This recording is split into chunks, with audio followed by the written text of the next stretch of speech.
Hai Sitri The Bukit, selamat datang di perayaan Natal online Sitri The Bukit hari ini. Sangat spesial karena kita bisa merayakannya bersama-sama melalui acara online hari ini. Nah, di ibadah hari ini akan sedikit berbeda dari ibadah lainnya. Hari ini kita akan melihat penampilan tarian yang dipersembahkan oleh Youth Bali Live. Kita akan mendengarkan dan juga menyanyikan bersama-sama lagu pujian Natal serta mendengarkan firman Tuhan yang akan disampaikan oleh Pastor Immanuel hari ini. Namun, sebelum kita mulai ibadah hari ini, kita akan bermain games. Gamesnya adalah cari gambar atau cari emoji yang berbeda yang ada di dalam slide yang akan ditampilkan sebentar lagi. Anda memiliki waktu 15 detik untuk menjawab setiap slide yang akan ditampilkan dan mencari emoji mana yang berbeda. Sudah siap? Mari kita mulai.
Bagaimana? Apakah Anda dapat menemukan emoji yang berbeda dari setiap slide yang ditampilkan? Semoga Anda dapat menjawabnya dengan benar. Dan sekarang kita akan menyaksikan penampilan spesial yang dipersembahkan oleh Bali Live Youth. Tanpa menunggu lama, mari kita menontonnya.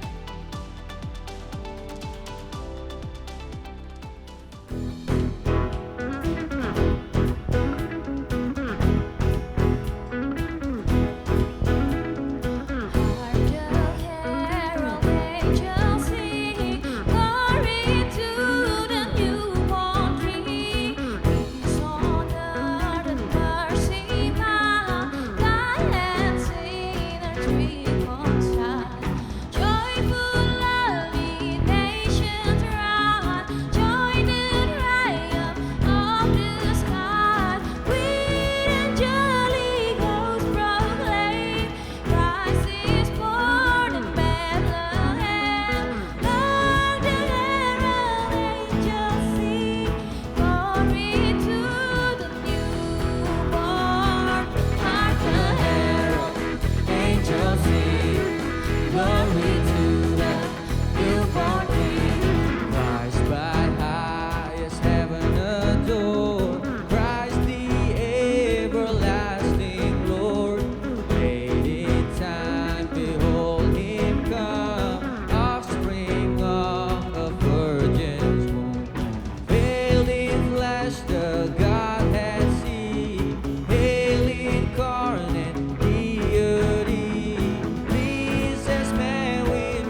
Sebuah penampilan sangat luar biasa yang ditampilkan dan dipersembahkan oleh Bali Live Youth.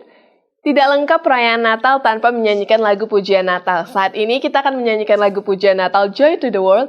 Mari kita menyanyikannya dengan sukacita dan gembira merayakan kelahiran Tuhan kita, Yesus Kristus Juru Selamat. Joy to the world, joy to the world, the Lord is come. Let earth receive her King. Let every heart prepare Him room, and heaven and nature sing, and heaven and nature sing. And heaven and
Kita akan melanjutkan ibadah hari ini dengan mendengarkan firman Tuhan yang akan dibawakan oleh Pastor Immanuel Sitorus. Beliau akan membawakan seri lanjutan dari Glory to the King. Dan mari kita persiapkan hati dan catatan kita untuk mendengarkan firman Tuhan hari ini.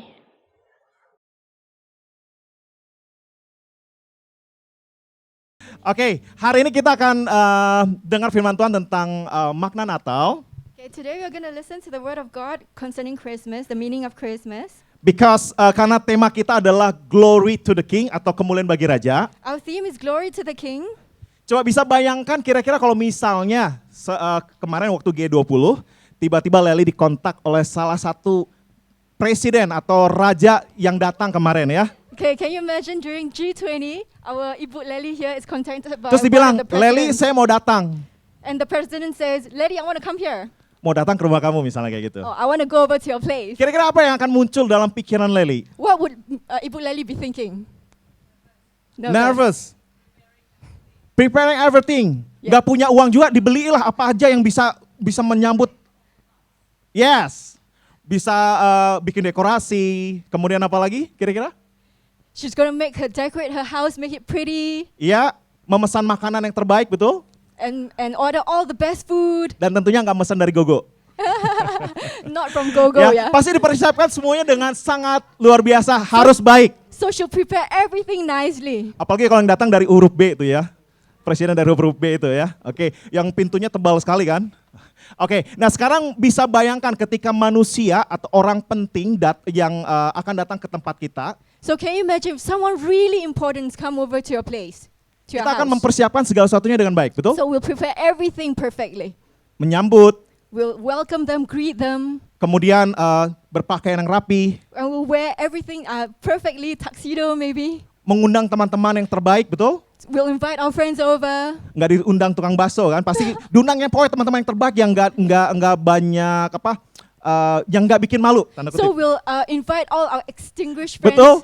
Ya, Not- jadi segala sesuatu dipersiapkan dengan sangat baik. So we prepare everything well. Nah, sekarang pertanyaan kedua adalah bagi Anda yang sudah berkeluarga, For those of you who have have families, coba bayangkan ketika istri Anda akan melahirkan, jadi yang wanita ketika mau melahirkan, can you imagine if your wife is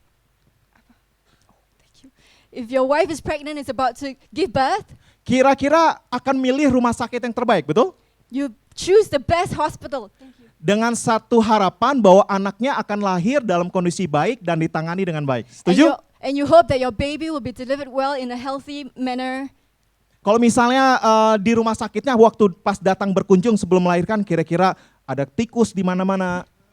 If you go to the hospital that is filled with rats, what would you be thinking? Kemudian bau, And smells, it stinks, sampah berserakan. and there are rubbish all over. Apakah Anda akan memilih tempat tersebut? Would you choose that hospital to give birth in? Tidak, bukan? No, you wouldn't. Nggak mungkin ya. No. Kalau saya sebagai seorang suami ketika istri saya mau melahirkan, If Immanuel is a husband and his wife is about to give birth, kita benar-benar selektif banget cari rumah sakit yang terbaik. yeah, they'll be selective in choosing the most best hospital. Jadi kita pilih rumah sakit yang ruang ibu dan anaknya terpisah dari pasien penyakit apapun. So they will choose the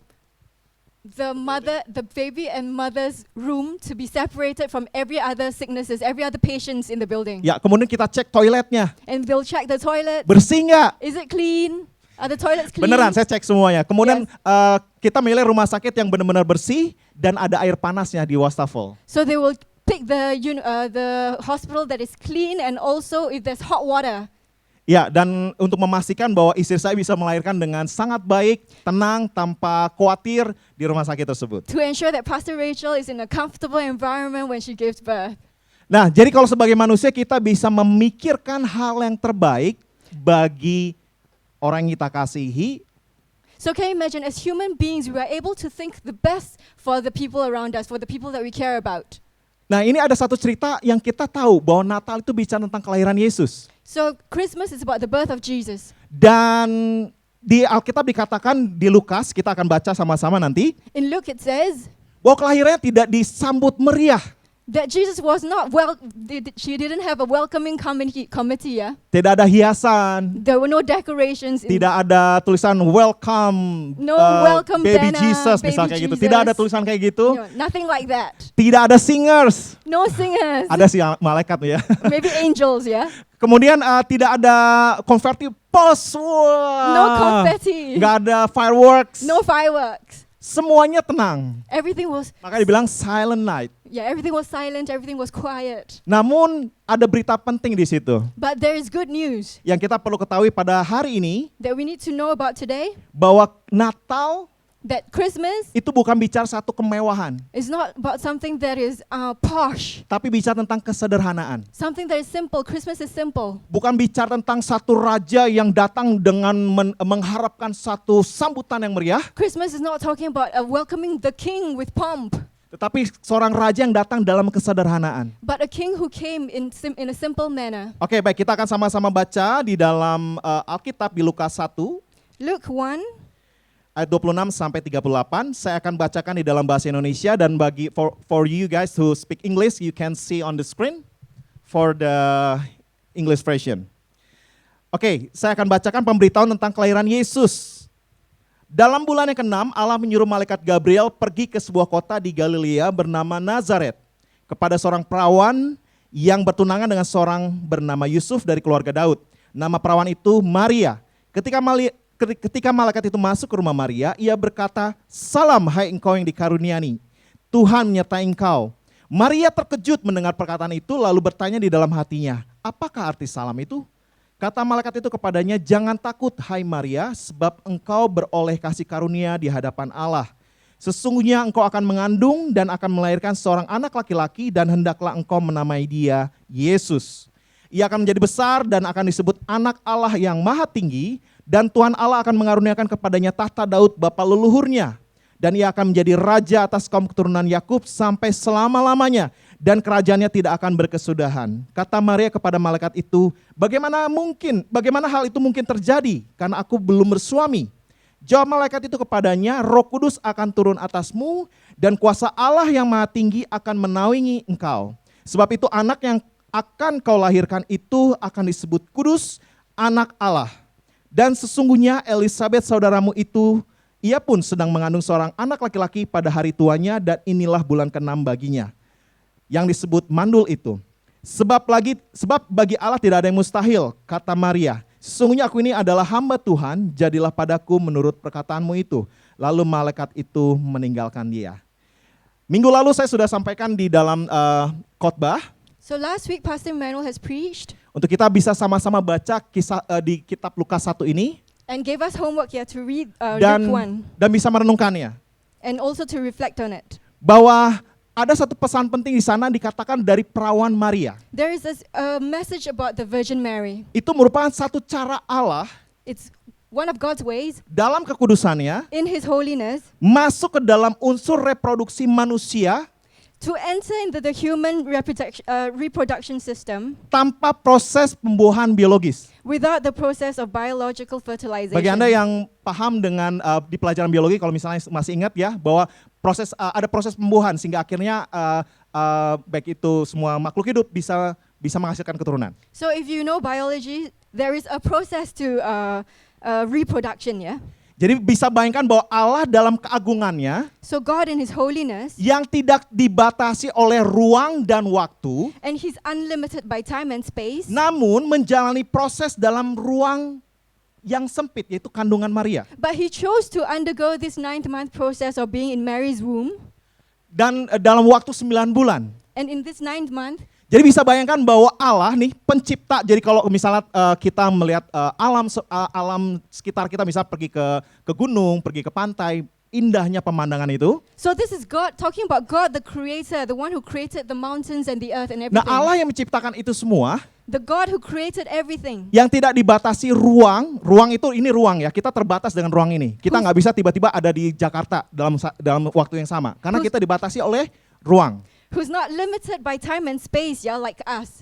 Namun dia mau membatasi dirinya, But He wants to limit Himself for us. masuk ke dalam kandungan Maria. So He went into Mary's womb. Makanya dikatakan bahwa Maria mengandung dari Roh Kudus. So Mary was conceived by the Holy Spirit. Dengan itulah disebut bahwa iman Kristen percaya tentang inkarnasi. So which is why this is talking about the incarnation. Yaitu Yeah? Allah yang besar, So a very big God, yang tidak dibatasi oleh apapun, unlimited by time and space, menjadikan dirinya terbatas. he became limited. Di dalam bahasa Indonesia dikatakan menjadi manusia, betul? So he became a human, the Bahwa creator. Maria mengandung dari Roh Kudus dan melahirkan manusia. So the baby conceived by the Holy Spirit in Mary Dalam became a human bahasa being. aslinya dikatakan lebih terang lagi, daging. He became flesh. Something that you can feel. Something that you can feel and touch. Daging itu sesuatu yang kamu bisa rasakan, Flesh, something that you can feel and touch. apa itu sakit, Whether you feel pain apa itu perih, or inflammation apa itu sedih, or sadness apa itu kebahagiaan, or happiness apa itu sukacita. or joy. Jelas ya, Allah yang besar membatasi dirinya dan menjadi sesuatu yang terbatas. So the unlimited God limited himself for us, yeah? Apa makna dari yang kita telah baca tadi? So what's the meaning of what we have read? Bahwa itu adalah Allah berusaha, can you imagine? Allah yang berusaha untuk memiliki satu hubungan kembali dengan manusia. So that is talking about God desiring a relationship with human beings. Ketika manusia jatuh dalam dosa, When we fell into sin, hubungan dengan Allah terlepas, we became separated from God. manusia tidak bisa lakukan apapun juga untuk bisa menggapai Allah. And we couldn't do anything at all to reach God. Manusia mencoba melakukan perbuatan baik, We have tried to do good works. beramal, We maybe give all our tapi riches. selalu di dalam diri manusia merasa, saya berdosa. But there is something, there is I'm sin in failed. us. We failed. Ketika kita coba melakukan yang baik, Even if we do good works, hal yang buruk muncul. maybe bad things happen. Entah dari orang yang kita kasihi, Or maybe people that we give to, dan selalu berputar seperti itu. and it always happens this way. Jadi untuk bisa datang kepada Allah, So in order to come to God, tidak bisa inisiatifnya dari manusia. it is not out, we cannot on our own initiative. Inisiatifnya harus dari Tuhan. The initiative must be done Jadi by kenapa God. Yesus lahir ke dunia? So why did Jesus come? Itu adalah upaya keras terbaik yang Tuhan Allah bisa lakukan kepada manusia. So that was the best thing that God can do in order to reach Dia yang us. tidak terbatas, He who is unlimited membatasi dirinya limited himself menjadi terbatas. and made himself limited. You guys get it? Ngerti maksudnya ya? Oke. Nah itu yang dikatakan di Alkitab penjelasan tentang inkarnasi. That's the faith of Christian. So this is our Christian faith, yeah, God being the incarnate. Saya Yeah. bisa katakan bahwa hanya iman Kristen yang memberitakan bahwa Allah menjadi daging. Only the Christian faith talks about God being flesh. Maka dikatakan bahwa dia terlahir 100% manusia So he is 100% human dan 100% Allah. and 100% God. Kenapa bisa terjadi seperti itu? How is that possible? Di ayat yang ke-37 dikatakan bahwa bagi Allah tidak ada yang mustahil. It says that for God nothing is impossible, verse 37. Nah sekarang kalau kita coba renungkan kembali, If we reflect, apa sih atau siapa sih yang lahir ini? who is the one who's Jesus? Ya, kenapa sampai seluruh dunia merayakan dan ya dijadikan hari libur nasional Yeah, atau why internasional? is Christmas being celebrated all over the world? Berarti ada sesuatu yang spesial dengan bayi ini, betul? There is something special about this baby. Nah, tapi faktanya adalah But the fact is, kelahiran Yesus dibandingkan dengan satu tokoh. so the birth of Jesus is compared to Satu tokoh, someone, one character, a yaitu Santa Claus, betul? Santa Claus. Ya, makanya semua pakai merah, putih gitu ya. Saya nggak tahu persis memang sejarahnya seperti apa. So we don't know what the history is, But bagi anak-anak itu nyata. but for children, Santa Claus is real. Atau mungkin bagi kita yang orang dewasa mungkin nyata juga ya. Or maybe we Benar also nggak sih ada as Santa adults, Claus? we believe in Santa Claus too. gitu yang datang malam-malam, knock, tiba-tiba ada hadiah di depan pintu atau lain sebagainya. Do you believe in Santa Claus? Ya, bisa tanya diri sendiri. Percaya dengan Santa Claus? Oke, saudara, kenyataannya adalah bahwa Santa Claus is fiction atau fiksi. Santa Claus is fiction, yeah? Tapi pertanyaan, apakah kisah Yesus itu nyata? But is the story of Jesus real? Karena kalau kita mau jujur, If you want to be honest, mana yang lebih meriah? which one is Dekorasi yang bernuansa, maaf kata, western, more attractive? Decorations atau makna daripada Natal itu sendiri? or the meaning of Christmas? Apa yang membuat kita sukacita? What makes us happy and Apakah karena joyful? THR? Is it THR? Hah? salah satu nggak apa-apa sih benar. Saya juga setiap Natal THR. waktu masih kerja senang gitu. Waduh, THR udah kepikir nih, baju baru, handphone baru ya. Aduh, bingung. Oke. THR is yearly bonus, ya. Ya, jadi apakah karena THR yang membuat kita bergembira, semangat, sukacita pada Desember? Is it the bonus that makes us happy every December? Karena banyak orang yang nggak dapat THR, betul? There are many people who don't receive Atau karena bonuses. hadiah yang membuat kita semangat? Or is it the gifts that make you Tapi happy? semua orang nggak bisa dapat hadiah. But not everyone can Bagaimana receive dengan gifts. orang-orang yang Kristen juga tapi dia nggak bisa menikmati perayaan Natal seperti yang kita rayakan? What about other people who celebrate Christmas but do not receive gifts? Apakah mereka nggak bisa berbahagia karena tidak ada hadiah di sana? Can they not enjoy Christmas? Apakah mereka nggak bisa berbahagia karena tidak ada dekorasi Natal? Can they not be happy? Oke, nah sekarang kita akan lihat di dalam Yohanes 1 ayat 14. First John 1:14, ya? Ya. Okay. Saya akan bacakan, firman itu telah menjadi manusia dan diam di antara kamu. Dan kita telah melihat kemuliaannya, yaitu kemuliaan yang diberikan kepadanya sebagai anak tunggal Bapa, penuh kasih karunia dan kebenaran. Nah, ini yang perlu kita ingat di dalam kisah Natal. Karena di Matius dan di Lukas tidak terlalu dibahas tentang makna yang lebih luas tentang kelahiran Yesus. So in the other Gospels, we are not really explained the meaning of Christmas except in John, yeah? Ya, di Yohanes dikatakan firman itu telah menjadi manusia, daging. So the Word has become flesh. Seperti tadi saya bilang, Allah yang tidak terbatas membatasi dirinya. Someone who is God, who is unlimited, limited himself to Sang human flesh. pencipta The Creator menjadikan dirinya sama seperti ciptaannya. made himself the same as his created. Can you imagine? Can you imagine? Misalnya bayangkan misal Steve Jobs, jikalau dia masih hidup, If Steve Jobs was still alive kontak Joseph. and he contacted Joseph, Joseph, saya pengen belajar tentang Mac. Joseph, I want to learn about Mac from you. Apa yang kira-kira Joseph akan What would katakan? Joseph be thinking in What? his mind? Lu kan penciptanya. You are the creator of Lo Mac. ngapain datang sama saya? Why you come to me? Kamu yang lebih tahu segala sesuatunya. You should know everything about Apple. Enggak, saya pengen belajar sama kamu. Kamu kosnya di mana? Misalnya kayak gitu. Yeah. Can you imagine? Nah, ini Allah yang sang pencipta, dia yang menciptakan segala sesuatu. Sebutkan apa? So God the creator, Dia menciptakan segala sesuatu, membatasi dirinya menjadi ciptaan. and he became the created. He limited himself. Makanya diperjelas di Yohanes dikatakan firman itu telah menjadi manusia, daging. So the word has Sekarang become coba flesh. cubit diri kamu masing-masing. Pinch yourself. This is flesh. Give yourself a pinch. This Ini yang Yesus lahir ke dunia itu punya daging. do you feel pain? If Jadi kalau Anda merasa sakit, sedih dan lain sebagainya, Tuhan Yesus bisa ngerasain. so when you feel sad, you feel pain, Jesus also went Ketika through Anda the same merasakan ditinggal orang yang dikasihi, Yesus bisa ngerasain. things. If you feel forsaken, Jesus Jika also Anda feels merasa that. dikecewakan sama orang, If you feel disappointed, Jesus jika Anda also. merasa dikhianati sama orang, If you feel betrayed, Jesus Yesus also. bisa rasain. Jesus also. Kenapa? Karena dia punya daging. Because he is flesh. Tapi dia nggak berdosa. Itu yang Alkitab But he katakan. never sinned. Oke, nah sekarang yang bagian yang selanjutnya saya mau kita lihat di 1 Yohanes 1. 1 John 1. Ya, 1 Yohanes 1 ayat 1 sampai 4. Ini kisah selanjutnya adalah bahwa Yohanes, kan sekarang gini, tadi saya mempertanyakan apakah Christmas itu, Santa Claus itu fiksi.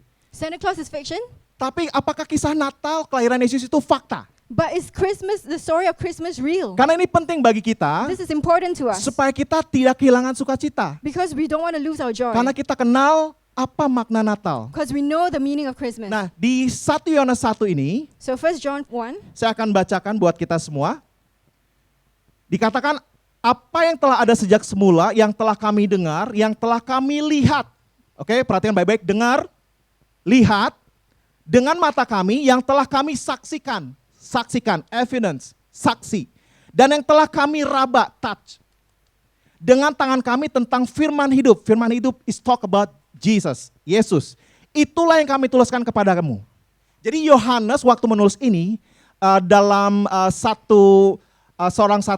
salah satu seorang teolog, dia dalam satu komentar dia bilang, katakan gini, bahwa Yohanes waktu bilang lihat, dengar, raba dan saksikan, itu bukan bahasa lagi ngomong, tau nggak, waktu itu saya dengar, waktu itu saya ngomong, waktu itu saya raba, waktu itu saya lihat. Bukan bicara dialog, dia bicara tentang satu fakta hukum. Dan dikatakan bahwa apa yang dia sampaikan itu bahasa persidangan. Jadi kalau misalnya pernah lihat ada persidangan, disumpah kan, ya saya akan mengatakan yang sebenarnya akan tanpa ditambahkan atau dikurangi. Nah, itulah yang terjadi dengan Yohanes. So there was a lecturer, Robert Yarbrough, when he was talking about this passage by John in 1 John 1, we have seen and testified of it when talking about hearing, seeing, and touching. He was not speaking, but he was actually swearing. It was the language of the court. Dalam bahasa Inggris lebih enak swearing, bersumpah. Swearing, bersumpah. Oke, nah di ayat 2 dikatakan hidup itu telah dinyatakan dan kami telah melihatnya. Dan sekarang kami bersaksi dan memberitakan kepada kamu tentang hidup kekal. So the meaning of Christmas, hidup yang kekal. Yesus datang, firman yang hidup datang. Dan tujuannya adalah kehidupan kekal bagi manusia. Lalu selanjutnya, yang ada bersama dengan Bapa yang telah dinyatakan kepada kami. Apa yang telah kami lihat, yang telah kami dengar itu kami beritakan kepada kamu. Supaya kamu pun beroleh persekutuan dengan kami. Dan persekutuan kami adalah persekutuan dengan Bapa dan dengan anaknya Yesus Kristus. Dan semuanya ini kami tuliskan kepada kamu supaya sukacita kamu menjadi sempurna. Jadi apa yang kita bisa lihat dari Yohanes ini? Yohanes itu adalah murid Tuhan Yesus, dia saksi. So John was a disciple of Jesus. He was the first-hand witness of Jesus. Jadi bagi iman pada waktu itu mereka melihat Yesus secara nyata. So they saw Jesus in the flesh. Makanya dia sampaikan saya saksinya. I was a witness, he said. Jadi dalam bukti sejarah, kisah kelahiran Yesus itu fakta. So with proof, we have proof that Jesus Jadi kalau actually lived. Anda punya Alkitab, So if you have the Bible, pagi hari ini saya mau bilang gini, apa yang tertulis di situ fakta. so everything written in the Bible is facts, Karena ada bukti sejarah catatan dari orang baik itu dari penulis Kristen maupun dari penulis non-Kristen. Because there's historical proof, non-Christians and Christians scholars alike, Yang mencatat tentang kelahiran Yesus adalah fakta. that says verify that the story of Jesus is real. Dan di dalam kitab yang kita tadi baca tadi, Yohanes bersaksi bahwa saya saksinya. Then John says, I am his witness. Oke, nah sekarang apa yang kita lihat dari sini di ayat 2 dikatakan hidup kekal. Apa yang menjadi tujuan Yesus datang ke dalam dunia itu adalah just only one. The only reason why Jesus came, only one reason, Untuk keselamatan kita semua. for all our salvation. Salvation is by grace. Yes. Kamu mau mencoba mencapai Allah, nggak mungkin bisa. You can never reach God on your own efforts. Kalau kamu mau berbuat baik, banyak orang yang jauh lebih bisa berbuat baik dari kamu. Even if you do good works, there are many Kalau other kamu people. mau generosity, mengeluarkan uang sebanyak yang kamu bisa sampai semua harta kamu jual, banyak orang yang bisa memberikan jauh lebih besar dari kamu. Even if you give of all your riches, you give them all away, there are many other people who can give more than Jadi you. bagaimana kita bisa mencapai Allah? So how can we reach God? Just only by grace. Only by grace. Usaha yang kita lakukan All our works itu nggak ada artinya. has no meaning. Karena dosa kita yang begitu sangat dalam yang memisahkan hubungan kita sama Tuhan. Because the sin that separates us from God is so huge, is So, large. salvation is by grace, that you are saved by grace alone, through faith in Christ alone. Okay? Alone, it's important that you are saved by grace alone, through faith in Christ alone. Keselamatan adalah hanya melalui Allah saja di dalam Yesus Kristus, bahwa kita diselamatkan oleh anugerah saja. We have been saved by grace through faith in Christ Jesus. Hanya alone. melalui iman kepada Kristus Yesus saja. Only in faith in Jesus. Oke, nah sekarang yang selanjutnya kita bisa lihat di ayat 3, bahwa saya akan bacakan, apa yang telah kami lihat dan yang telah kami dengar itu, kami beritakan kepada kamu juga, supaya kamu pun beroleh persekutuan. So in verse 3 it says, what we have seen and heard we declare to you also, so that you may have fellowship with us. Dan persekutuan kami adalah persekutuan dengan Bapa dan dengan anaknya Yesus Kristus. And that fellowship is with the Father and also with His Son. Jadi Yesus datang itu untuk keselamatan dunia, So Jesus came for the salvation of the world kemudian untuk fellowship. and also fellowship. Tahu artinya fellowship? Do you know the meaning of fellowship? Persekutuan. Fellowship. Nah, dikatakan bahwa yang poin 2 adalah fellowship with God is possible. Mungkin. So fellowship and friendship with God is possible. Jadi persekutuan atau hubungan yang baik, intim dengan Tuhan itu sangat mungkin. So an intimate relationship with God is possible. Jadi nggak usah kamu tambah-tambahkan dengan saya harus berbuat baik, harus berbuat enggak. You don't have to do many things, Anugerahnya itu sempurna bagi kita. His grace is sufficient and perfect Jadi for sangat us. mungkin untuk kita punya hubungan sama Tuhan. So we can have a relationship Maka with God. dikatakan dia adalah Allah Immanuel. He is Emmanuel, Allah Maha Hadir. the one who is with us. Omnipotent Father, Bapa yang maha hadir. Dengan demikian bahwa dimanapun kita berada, kita bisa berhubungan dengan Tuhan. So wherever we are, we can have a relationship with Jesus. Dan yang ketiga adalah di ayat 4 saya akan bacakan, dan semuanya ini kami tuliskan kepada kamu supaya sukacita kami menjadi sempurna. Nah, ini bicara tentang bahwa kalau tadi kita udah keselamatan itu adalah karena anugerah, So salvation is by grace. kemudian fellowship. Fellowship with God is possible. Nah, fellowship itu bahasa aslinya itu adalah koinonia. Koinonia. Ya, bahasa aslinya koinonia yang berarti adalah mutual sharing. A relationship of mutual sharing. Ya, memiliki keintiman, kedalaman, It's deep, it's intimate, dan ikatan. it's a bond, yeah? It's strong Itu bond. adalah fellowship. That's fellowship. Dan yang terakhir adalah we can have a joy. The last one is we can have joy. Jadi Tuhan datang ke dunia itu supaya kita bisa bersuka cita. So God came so that we can have joy. Saya ketika saya nggak paham, When Pastor Emmanuel doesn't understand, saya dalam perjalanan iman saya in his journey of faith, suka mempertanyakan banyak hal. he likes to ask questions. Jadi saya bukan orang yang asal mudah percaya. So he's not the sort that just swallows everything. Tapi ketika saya coba pelajari, But when he tries to learn, Maria, Mary, Joseph, Joseph, atau Yusuf, itu semua mereka ragu. they were all doubtful. Mereka ngalami keraguan, They all experienced doubt. tapi tidak berhenti di situ. But they didn't stop there. Cuman dikatakan bahwa mereka itu simply accepted. But they simply accepted it. Jadi dengan sederhana menerima apa yang menjadi rencana Tuhan. They accepted the plan of God with Nah, jadi simplicity. yang saya mau katakan gini, bahwa dalam perjalanan iman kita, In our journey of ada kala faith, kita nggak merasa sukacita, betul? sometimes we don't feel joyful at Waktu all. pertama kali kita terima Tuhan Yesus sebagai Tuhan dan Juru Selamat, mungkin kita penuh dengan sukacita. Wah, kayaknya jalan kemana aja bisa senyum, dimarahin orang senyum, diejek orang senyum. When we first came to Jesus, maybe we had overflowing joy, yeah? Tapi ketika perjalanan kita semakin hari But as berlanjut, time passes, pernah ngalamin hilang damai sejahtera? maybe you lose your joy. Bahkan kita nggak damai, bahkan ada istilah gini, bahwa apa yang dari Tuhan tuh belum selalu damai. So whatever that comes from God may not bring you peace. Bagi Maria itu nggak damai. It doesn't bring you peace. Tunangan, hamil. Bagi Yusuf itu nggak damai. So for Joseph, it wasn't good news that his Buat wife was tunangannya pregnant. hamil, itu nggak damai. Tapi ada rencana Tuhan di balik ketidaknyamanan itu. But there is the meaning of God. God has always a plan in mind. Ada rencana Tuhan di balik ketidakadaan sukacita itu. So there is a plan that comes. Ada sukacita Tuhan atau ada damai Tuhan di balik satu perasaan yang nggak damai, nggak sukacita itu. So even though you're going through painful things, there can be peace for you. Oke, yang terakhir saya akan kasih lihat ada satu tulisan dari Timothy Keller yang sangat baik buat kita untuk kita bisa renungkan di hari Natal ini, bahwa sukacita yang dari Tuhan tuh ada. Namun sukacita yang dari Tuhan tuh bukan seperti kita minum obat.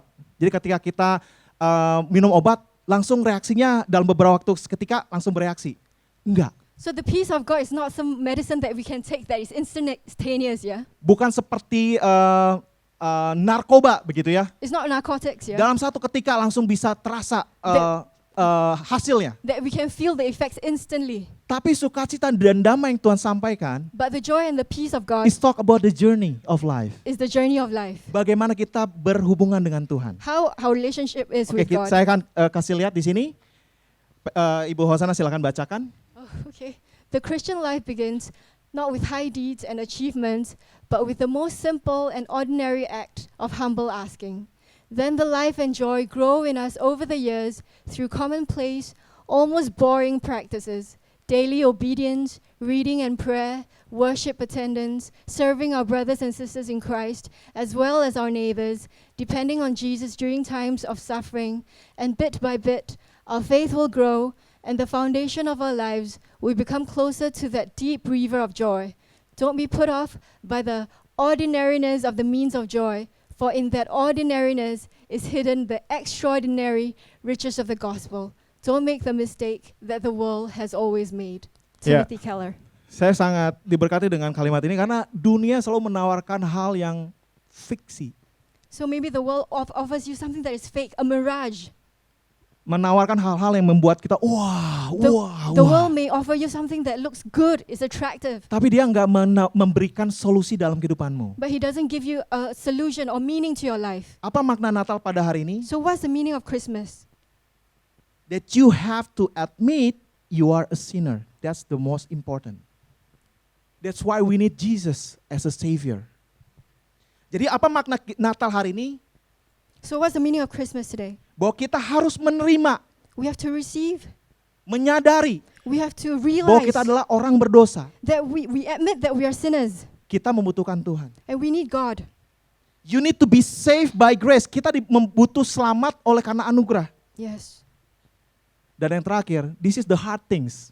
Ini adalah hal yang tersulit And bagi something semua manusia. That is very difficult for all That's of us. why kenapa temanya kita adalah glory to the King. Karena ini bagian yang terpenting. Bahwa you need to give up control of your life to Jesus. Amen.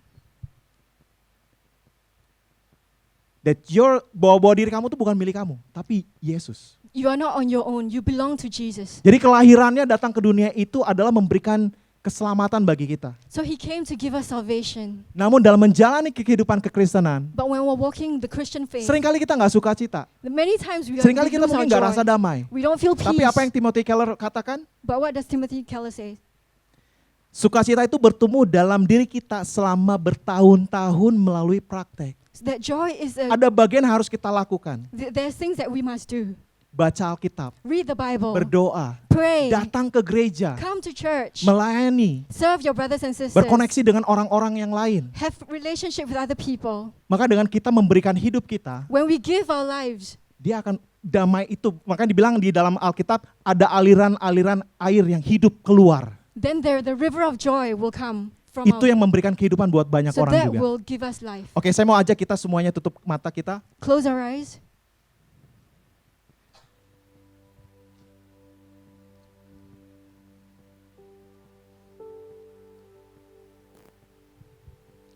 Sadari bahwa Natal adalah bicara tentang keselamatan karena anugerah. Karena Christmas. kelahiran setiap bayi ada tujuannya. Dan Natal pada hari ini kita mau sadari bahwa keselamatan adalah karena anugerah. Dan hari ini kita mau sadari juga bahwa hubungan dengan Allah itu sangat mungkin. Jikalau saat ini engkau merasa jauh dari Tuhan, bahkan berulang kali engkau menolak Tuhan. Ketika hati nuranimu berbicara untuk kembali kepada Tuhan dan engkau menolak itu, mengabaikan. Tapi biar Natal ini kita mengingat bahwa fellowship with God is possible. Jikalau pada waktu-waktu ini Anda merasa tidak sukacita, gak ada damai.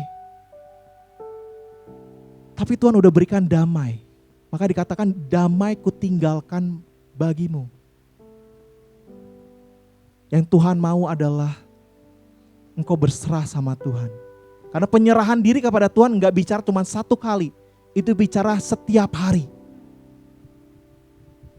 Dan engkau memberikan Tuhan yang memegang kendali atas hidupmu. Maka sukacitanya akan melimpah dalam hatimu. Mari ambil waktu sama Tuhan.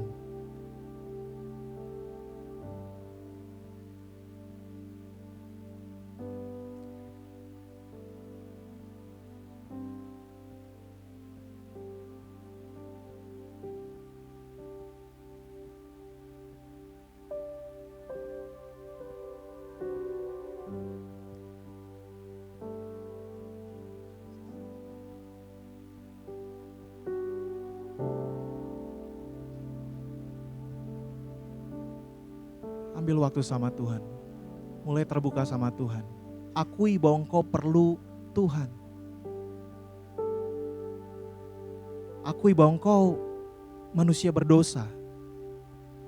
Yang membutuhkan keselamatan, kasih karunia Tuhan. Setiap kita berdosa. Oleh karenanya kita butuh Yesus.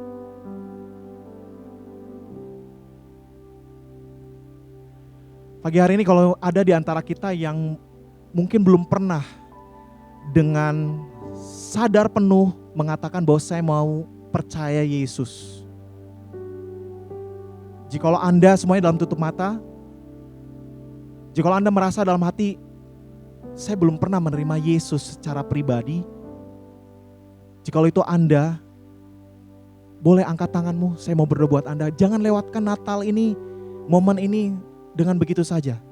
Tapi izinkan Tuhan boleh ubah kehidupanmu. Jikalau Anda merasa bahwa saya belum pernah menerima Tuhan secara pribadi, mengakui bahwa Dia adalah Tuhan, Raja atas kehidupan saya, Anda boleh angkat tanganmu.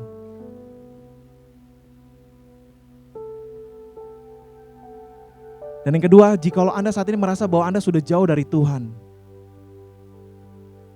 Anda sudah merasa bahwa saya butuh kembali sama Tuhan dan mau ambil komitmen itu. Bahwa penyerahan hidup kepada Tuhan itu bukan sekali tapi setiap hari. Jikalau itu Anda, mari boleh angkat tangan, saya akan berdoa buat Anda.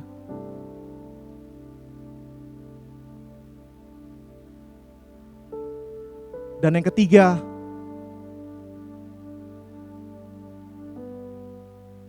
jikalau engkau kehilangan damai, jikalau engkau udah putus asa dengan hidupmu, kehilangan sukacita, kalau engkau melihat orang lain bisa ketawa, orang lain bisa berbahagia, tapi engkau merasa engkau sendiri, engkau tidak punya sukacita, engkau tidak punya damai. Biar pagi hari ini engkau mengalami damainya Tuhan. Karena Tuhan bilang damai kuberikan bagimu.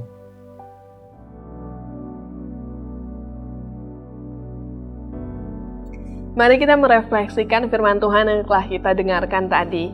Sambil kita merefleksikannya, mari kita menutup mata dan saya ingin memberikan sebuah kesempatan bagi Anda untuk menjadi bagian dalam kerajaan Allah, untuk mengakui Dia sebagai juru selamat kita dan juga menjadikan Dia bertata di dalam kehidupan kita. Mari kita menutup mata dan merenungkan ini. Apakah Anda mau membiarkan Tuhan Yesus untuk menjadi bagian dalam kehidupan Anda? Dan juga apakah Anda mau mengikuti Dia di dalam kehidupan Anda? Menjadikan Yesus bertahta di dalam kehidupan Anda dan menerima kebebasan yang telah Dia berikan bagi kita dan juga setiap pengampunan yang telah Dia berikan bagi masa lalu kita serta setiap dosa yang telah kita lalui dan telah kita lakukan sebelumnya. Dan juga kita menerima setiap harapan yang baru dan setiap tujuan di dalam kehidupan kita. Mungkin sebagian dari kita sudah membuat keputusan ini untuk mengikuti Yesus. Namun jika Anda belum mengambil keputusan ini, saya ingin memberikan kesempatan bagi Anda untuk menjadikan diri Anda sebagai bagian dari Yesus dan kerajaan Allah dan juga menerima Yesus sebagai juru selamat dan Tuhan kita. Saya ingin memimpin Anda dalam doa, menerima Yesus dan mengakui iman Anda untuk pertama kalinya.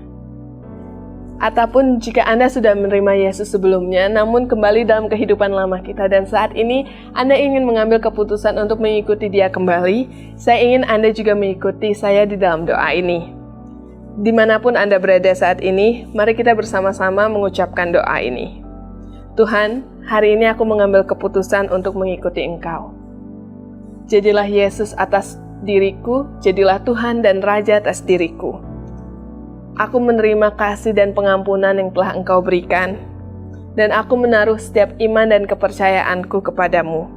Pimpinlah aku untuk mengikuti jalan-Mu, dan jadilah kehendak-Mu atas hidupku. Dalam nama Yesus aku berdoa, amin. Jika Anda mengambil keputusan untuk mengikuti Yesus hari ini dan mengikuti doa yang tadi telah saya ucapkan, kami menyediakan opsi next step di mana opsi ini bisa membantu Anda di dalam perjalanan kekristenan dan iman Anda yang tersedia di kolom deskripsi di bawah ini.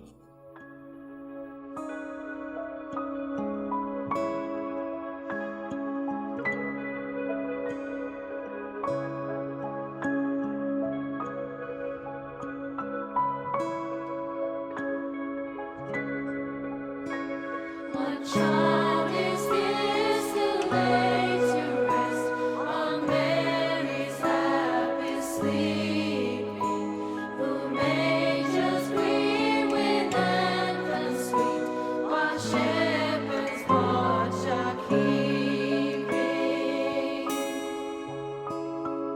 This is Christ the King, whom shepherds guard and angels sing.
Terima kasih telah bergabung di ibadah perayaan Natal hari ini dan saya sangat bersukacita karena Anda bisa mengikuti ibadah hari ini dan sampai jumpa di ibadah perayaan Natal minggu depan jam 8 pagi dan juga di ibadah tahun baru di tanggal 1 Desember 2023 di jam 10 pagi 2 minggu lagi dan sampai jumpa, selamat hari Natal dan tahun baru, Tuhan Yesus memberkati.